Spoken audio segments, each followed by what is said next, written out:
IIM UPSC tuitions only in Tirumala IAS institute Chaitanyapuri. Call చేసి ఇప్పుడే join అవ్వండి.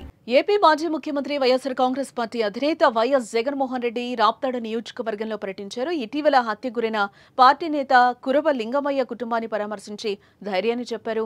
అయితే రాప్తాడు పర్యటనకు వచ్చిన జగన్ హెలికాప్టర్ డ్యామేజ్ అయింది. జగన్ వస్తున్నాడని తెలిసి భారీగా తరలివచ్చారు వైసీపీ కార్యకర్తలు. ఇక హెలిప్యాడ్ దగ్గర జగన్ వచ్చి హెలికాప్టర్ దిగ్గానే దాని మీదకు దూసుకుపోయారు. దీంతో స్వల్పంగా హెలికాప్టర్ దెబ్బతింది. ఈ పరిణామాలతో తిరిగి బెంగళూరు అదే హెలికాప్టర్లో వెళ్లడం ప్రమాదమని జగన్ కు సూచించారు పైలట్లు. దీంతో రోడ్డు మార్గాన బెంగళూరుకు బయలుదేరి వెళ్లారు వైఎస్ జగన్.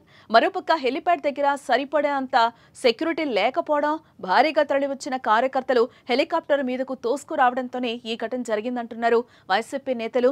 జెడ్+ సెక్యూరిటీలో ఉన్న వైఎస్ జగన్మోహన్ రెడ్డికి తగినంత భద్రత కల్పించడంలో ప్రభుత్వం ఉద్దేశపూర్వకంగా వ్యవహరిస్తోందని ఆరోపిస్తున్నారు. గతంలో గుంటూరు మిర్చి యార్డ్ పర్యటనకు వెళ్లిన సమయంలోనూ జగన్ కు సెక్యూరిటీ ఇవ్వలేదని గుర్తు చేస్తున్నారు. దీనిపై ఇప్పటికే 2 సార్లు ప్రధాని నరేంద్ర మోదీకి లేఖ రాశారు వైఎస్ జగన్. ఇప్పుడు రాప్తాడు పర్యటనలో ఏకంగా హెలికాప్టర్ డ్యామేజ్ కావడంతో రోడ్డు మార్గంలో బెంగళూరుకు పయనమయ్యారు. ఇప్పటికైనా జగన్ సెక్యూరిటీపై ప్రభుత్వం ఆలోచించాలని అంటున్నారు.